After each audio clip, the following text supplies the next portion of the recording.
What's going on, everybody? I know it seems like I've been away forever, and yeah, I have been away forever, but welcome to another edition of Holding Court, a brand new edition of Holding Court, the summer edition here on the First Day Hoops Report YouTube channel. I'm, of course, First Day Hoops Report founding editor and Holding Court host Chris Stevens. Hopefully you all have been doing well out there since the end of basketball season and pretty much the end of the 2023-2024 academic athletic year. I don't know if the blue gold game actually counts towards 24. Yeah, because it's kids that graduated in 2024. They won't be back in 2025. The last athletic event of the year will be the blue gold game. It's either, I can't remember whether it's next Friday or the Friday after, but yes, it will be very, very soon. The blue gold game where we'll see not just football players, there are a few basketball players who also play football who will likely be in the blue gold game. So if you can make it down to Tubby Raymond Field at Delaware Stadium, be sure to do so. Support your favorite athletes and support the Buddies Challenge, for Special Olympics Delaware. It's a very wonderful event. Shouts out to John Busby, a colleague of mine who works very closely with Special Olympics Delaware and the special needs community. It's very, very great, the work that he does and the young people that buy into it. I think that's the best thing. Like you see the kid, like the blue gold game and the buddy system has been around longer than you and I have been alive. But, being able to see the kids, walk around with their buddies, playing with them and everything, it's wonderful. So shouts out to those kids, for, learning that, we're all different and, we're all special too. We're all people who deserve to live, deserve to, be treated as human beings. And I feel like, the blue gold game and the buddy system does a wonderful job of, extolling those virtues. So if you can get down to the blue gold game, whenever it is in the next couple of weeks, please go do so. But yes, this podcast and vlog, of course, is about basketball. And just to, I know you guys have probably been wondering, I have two answers to your questions. Is First Day Hoops Report still a thing? And will we see Chris at all at any point this summer in the gyms? One, yes, First Day Hoops Report is still a thing. I will explain to you where I have been, the explanation for my absence. And two, hopefully, I'm still trying to figure out this automobile situation because the latest update is that the city of Wilmington towed my car before I could even, figure out what I wanted to do with it. Getting the transmission was just fine. It was more work than it was worth, so I was trying to get somebody to junk it. But every time I called around to one of these tow here, one of these, come tow, pick it up, and we'll pay you for it places, they never got back to me, which I find weird because I had pretty much a modern car. It was a 2009 Nissan Altima. It wasn't like it was a 1973 Ford Pinto or anything like that. Like, somebody could have taken an '09 Altima, gotten a transmission for it themselves and resold it or, bought it for themselves. But it now belongs to the city of Wilmington because I was not paying $1,500 to have that car unimpounded. I just wasn't doing it. Didn't have the money to do it anyway. So I paid whatever tickets they said I owed, which I probably should have fought because there's a couple things on there that didn't even look familiar to me. And the car hasn't been running since January 23rd, but that's neither here nor there. But I turned all the paperwork in, so whoever happens along a navy blue '09 Nissan Altima that's got a rebuilt and bought transmission, you're welcome. So all that to say, I'm still trying to figure out what the next move is going to be in terms of picking up an automobile. So if you guys know anybody that has a car that they don't need, or anybody who has a car that they'll be willing to discount, I'm just going to shoot my shot here because I was just watching a great video about, goals. If your goals don't scare you, they're not big enough. So I'm just going to start, putting stuff into the atmosphere and hopefully it works out. So if you know anybody that has a car they're not using, anybody that has a car that they'd be willing to sell at a lower price, or if you want to donate, all of that, the donation information will still be in the description below. So yeah, that's where we are with that. If I can get something solid underneath me, it is my plan to be at Czech Rock. It's definitely my plan to be at Crozier, because Crozier is literally like 3-4 minutes away from my house. Like, yeah, because Newcastle Powell is literally a 3-4-5 minute drive from where I live. It's probably about a 30-minute walk, and walking with a backpack and cameras in 90 degree weather, it's not going to happen. I'm sorry. As much as, so hopefully by the time Crozier starts, which is, and Duffy's Hope is there too. So yeah, still my hope to make both of those leagues. They're both at Wilmington Powell. I said Newcastle Powell in the beginning, didn't I? I meant Wilmington Powell. So yes, on 37th Street. So it is my plan to get to both of those leagues and Czech Rock at some point during the summer. So If I can get something underneath me, like I said, you know anybody that has a car they ain't using. I'm not picky. It just has to be an automatic transmission because I haven't driven a stick shift since I was 16 years old. And I just don't feel like relearning the process. I mean, I could. I mean, because it's very easy. I mean, step on the clutch, turn the key, first gear, second gear, third, fourth, fifth, neutral when you're in a stoplight. Yeah, never mind. Well, I still want an automatic, just for continuity's sake, because I've only driven automatics over the last 25 years. So that's where we are with it. So yes, hopefully I can be in the gyms this summer, but I'll definitely be back in time for a high school basketball season. Make no mistake about it. I mean, that's a given. But I'd really want to try to get around to some of these summer leagues and maybe even out to Spooky Nook. Even though I don't like that drive to Lancaster is a pain in the butt. Oh my God. Whew, Lord have mercy. Anyway, so to make this about basketball, as the channel and the website are supposed to be about, the leagues are starting. Yes, there's a league at Salesianum. Again, Duffy's Hope has a draft coming up. Crozier League is over at Wilmington Powell in July, and Czech Rock is, of course, down the riverfront. Not down the riverfront. Well, technically it is the riverfront, but yeah, Chase Fieldhouse. They'll never make me call that South Wilmington. I'm sorry. Can't do it. I've been a Wilmington kid, born and raised all my life. Grew up on East 8th Street and 8th and Pine. I went to Howard High School of Technology. I'm an East Side kid through and through. And you can't make me call South Wilmington anything other than what it is, and that's Southbridge. So you're not going to make me call that South Wilmington. I'm not. Even though I'm saying it now. Every time I think about it, I'm like, if I'm going to a grocery store, if I, somebody like, Chris, where you going,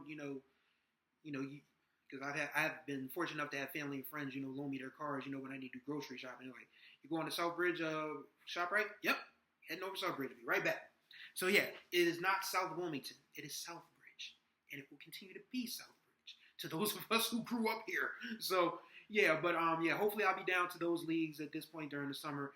The interesting thing that I've noticed is the transfer portal hasn't started yet. And I say that in a joking way because I've told you guys my opinion on the transfer thing, even though now the IAA is really trying to cut down on it. The thing is, these kids, I mean, you say kids can't transfer for athletic purposes, but kids transfer for academic purposes all the time. So, I mean, you can be upset about it, but there's an old Funkadelic song that goes, if you don't like the effects, don't produce the cause. And just being, mindful of that, because no one cares about public schools anymore. They don't. I mean, I live on the same block as Salesianum, where I have to run, because I run in the mornings. I run 3 mornings a week. I tried to run Thursday morning, got soaked by rain, ticked off about it. And so, I mean, shouts out to this goofy weather. But yeah, more often than not, when it's good weather out, when it's like 6 o'clock in the morning, it's not too hot, I run down Broome Street, cross 18th, Washington, behind the hospital, and back. That's a 5K for me. So, yeah, every time I go out on Tuesday and Thursday mornings, Saturday mornings, they usually don't work, but Tuesday and Thursday mornings, I'm running around cones and catching dust storms from road graders and dump trucks that Sal's is building these new fields for lacrosse and soccer and baseball. And these are the newest turf fields above the canal for anybody. I mean, Newark Charter, yeah, you could probably say that, but it's a charter school. Sal's is a private school. When's the last time you seen a turf field for a public school? Just asking. But, you can't be mad at the people who have the resources, spend the resources on the stuff they want to spend the resources on, because nobody figured out that public schools need resources too. And because we are now facing a point where one of the justices of the United States Supreme Court is challenging Brown versus the Board of Education, which is why we all were able to go to school together in the first place. We're starting to get back to that point where the rich get richer and the poor get poorer. And it shouldn't be like that when it comes to education. So the schools that would have been good like back in the day, like a Newark, like a Christiana, like a Glasgow, Brandywine, Concord, Mount Pleasant, the above the canal schools I'm talking about. Because for some strange reason, when you go below the canal, public education is a little stronger down there. Starts with Middletown and Napa.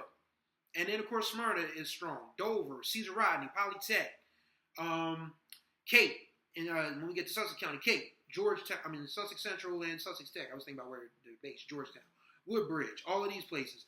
They still care about public education down there. Up here above the canal, it seems like because Wilmington is the big city and people are so stressed out about, how the city is moving nowadays, they feel like public education is not doing the job, so they need to start charter schools and private schools and all of that. And it's like, no, you need to invest in public schools because not everybody can afford an application process. Not everybody can afford a uniform or these archaic codes and standards that a lot of these charter schools that seem to pick on, I'll say, city kids more than they do kids from outside of the area.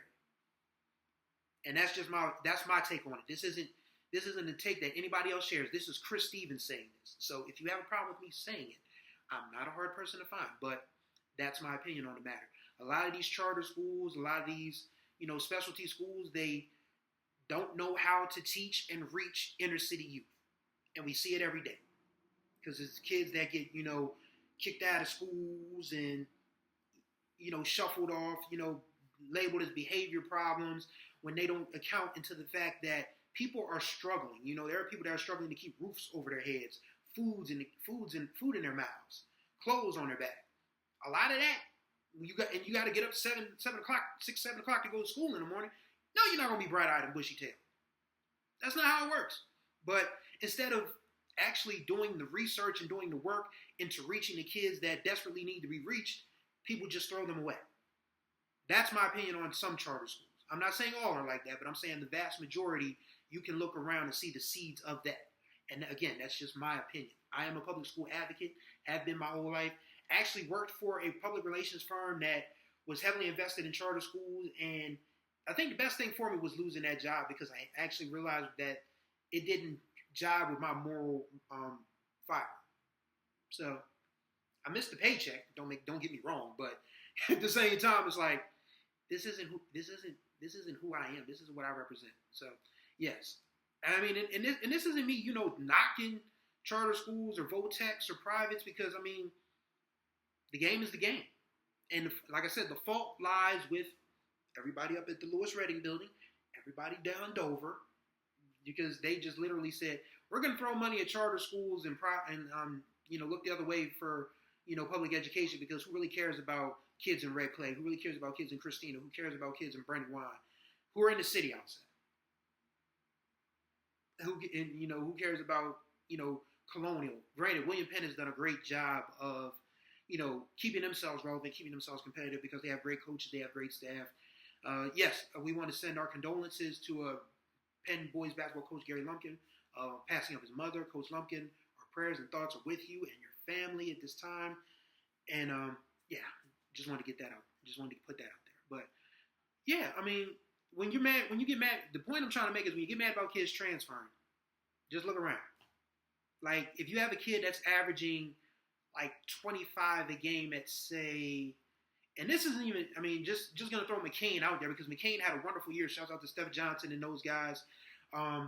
They were one of the best stories in high school basketball in the state this year. I'd probably say the best. Because when was the last time McCain was relevant in the high school basketball arena? It's been probably good 15, 20 years or about. So for that school to make the state tournament and be leading flight B all the way up until like the last couple weeks of the season, considering the resources and things, that's huge. But yeah, if you have a kid that's averaging like 25 a game at McCain, and someone from Sal's or St. Mark's or St. E's goes over to his kid and says, hey, you could really get some college scholarships and some offers and some good looks here if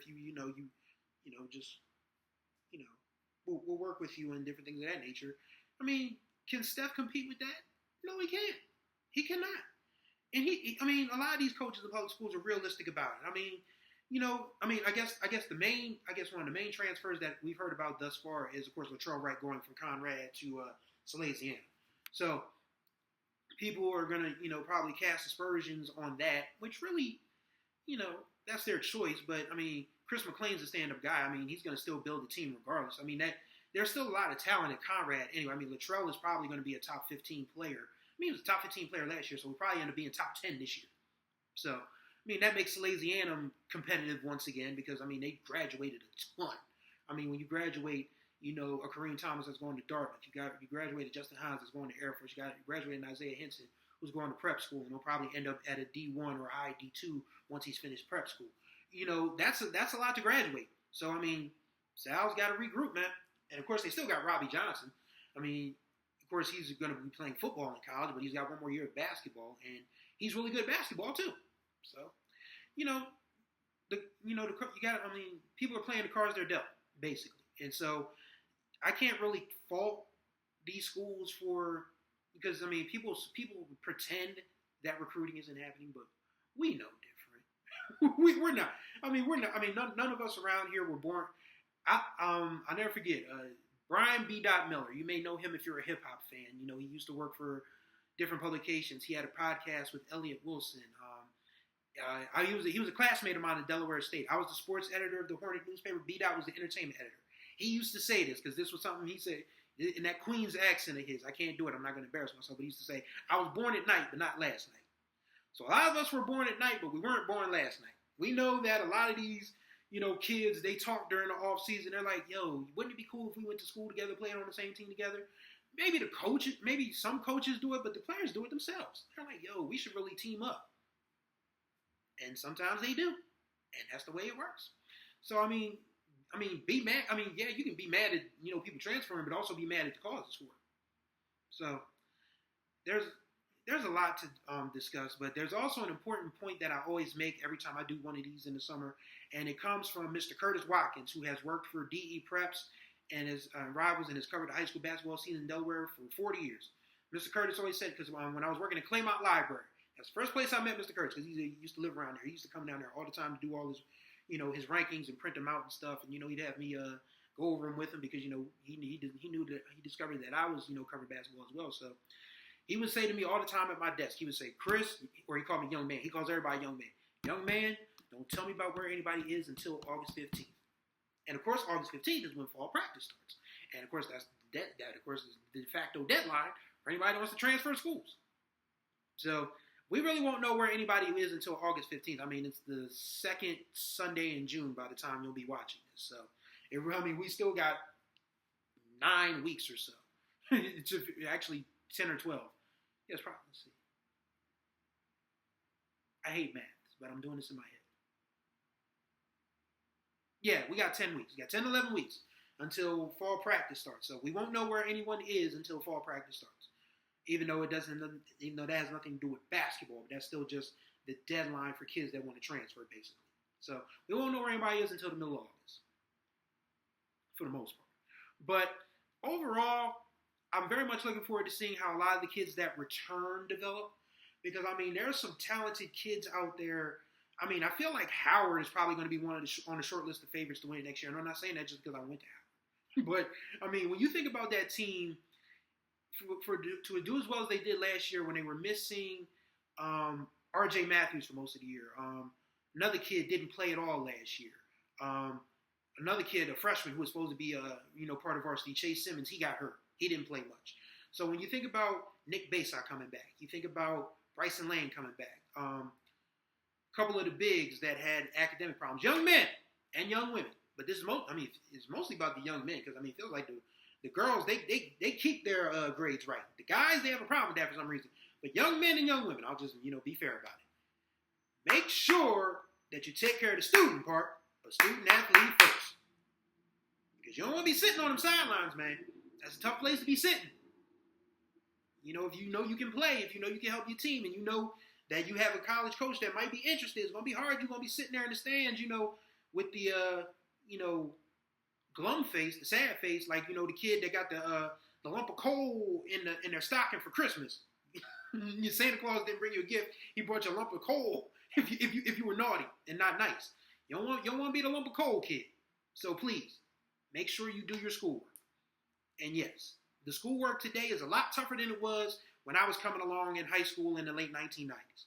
Like, when they showed me this new Common Core math, like, my brain broke. And I'm terrible at math anyway. Like, I literally went to summer school every year in high school for Algebra 1, Algebra 2, and Geometry. Math is not my strong suit. I can add up, fine.